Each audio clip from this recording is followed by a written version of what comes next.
Halo traders, kita berjumpa kembali dalam acara analisa market mingguan yang pada analisa kali ini kita akan membahas mengenai pergerakan GBP USD dan XAUUSD, dan kita akan melihat bahwa saat ini dari pergerakan dolar indeks masih dalam tren penurunan. Di minggu lalu dolar indeks mengalami penurunan berturut-turut yang masih berlanjut pada pembukaan pada pagi ini, dan selanjutnya kita akan melihat bagaimana korelasinya dengan pergerakan S&P 500 yang di indeks saham-saham unggulan Amerika Serikat ini terlihat bahwa masih dalam tren kenaikan, yang artinya bahwa pasar masih menginginkan sebuah portofolio di bursa saham yang terbukti bahwa profit taking yang terjadi di S&P selama beberapa kali profit taking terlihat pada grafik tidak begitu mempengaruhi kenaikan tren utama di S&P sendiri. Meskipun dolar indeks melemah, artinya pasar merealisasikan keuntungan dalam bentuk uang, yang kemudian uang itu adalah masuk ke capital market seperti itu. Dan berikutnya langsung kepada tujuan utama kita, yaitu GBP USD atau pound sterling dollar ya.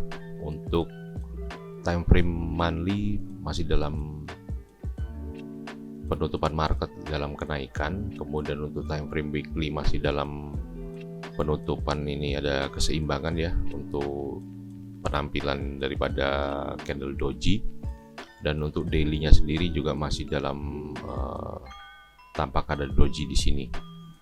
Dan yang berikutnya adalah dari posisi indikator itu sendiri.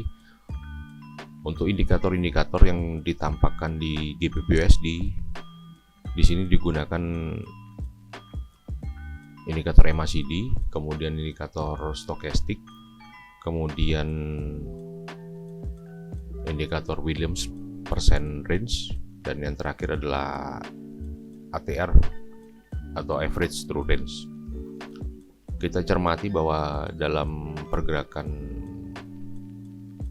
pound sterling adalah masih berada dalam tren kenaikan untuk kategori price actionnya sendiri dari harga pound sterling itu sendiri ya. Dan untuk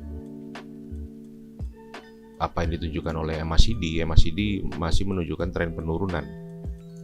Nah, baik dari histogram dan kemudian dari signalan MACD itu sendiri adalah dalam tren penurunan. Jadi ada sebuah divergen ya, bahwa harga naik tetapi indikator menunjukkan penurunan. Dan untuk stokastik terlihat bahwa sudah memasuki sebuah area jenuh beli atau overbought ya, di mana stokastik terlihat bahwa berada di area 80-an.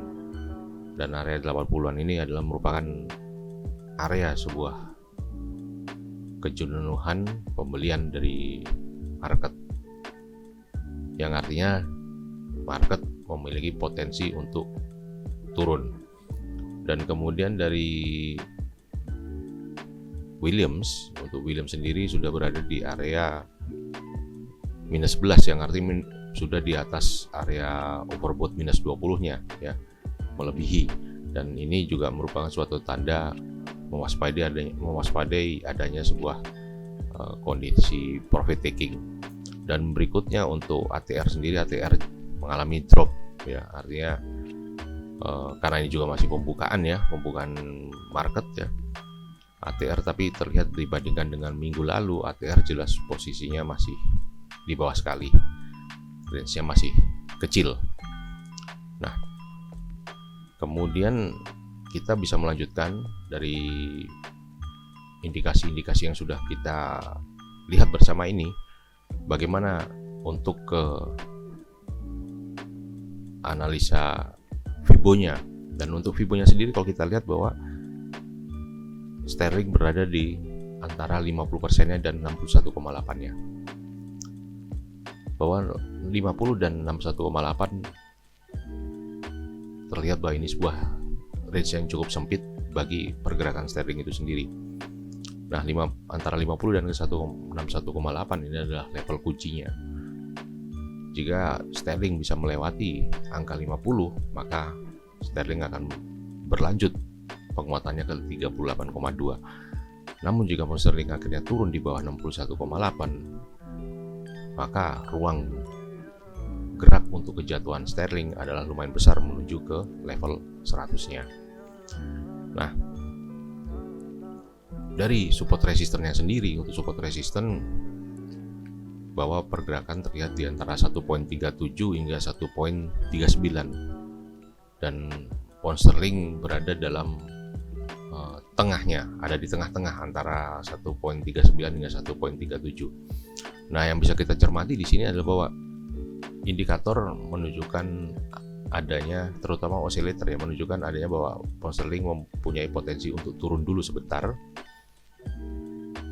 tetapi di price actionnya ada sebuah potensi untuk kenaikan lebih lanjut. Nah, begitu juga untuk Fibo.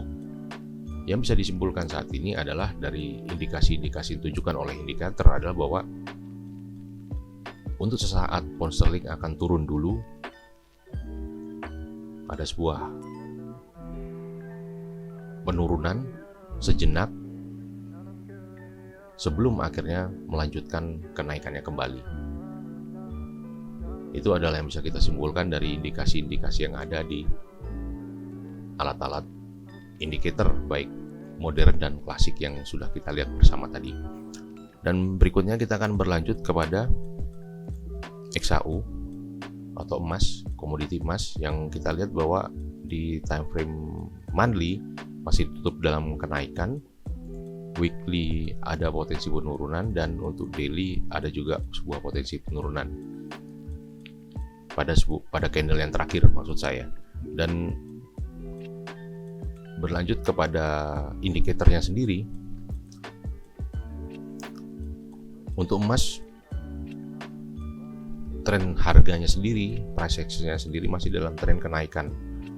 Nah, untuk MACD-nya ada sebuah potensi kenaikan juga, karena kita lihat garis MACD-nya berada di atas 0 dan signal lainnya juga menembus masih sedikit sekali di atas 0. Namun untuk stokastiknya dia untuk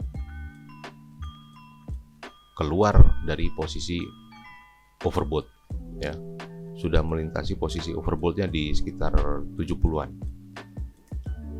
Dan Williams masih berada di dalam area overbought. Jadi si stokastik ini sudah keluar dari overbought, tetapi untuk Williams masih berada di overbought. Dan untuk ATR-nya sendiri juga mengalami penurunan, jadi drop ATR seperti itu.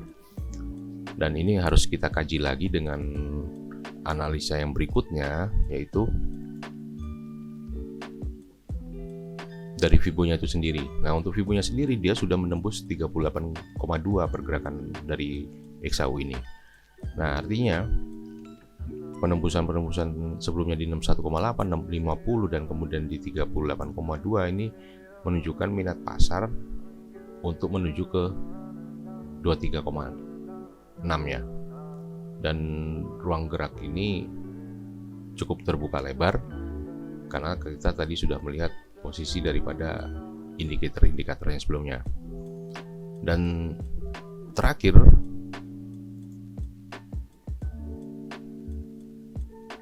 kita melihat bahwa emas semakin mendekati resistennya. Yang mendekati resistennya dan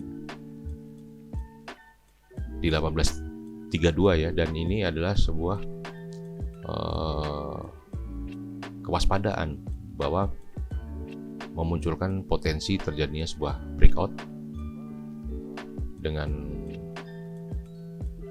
dukungan indikasi yang ada, maka bukan mustahil emas akan bisa melakukan breakout ke atas seperti itu.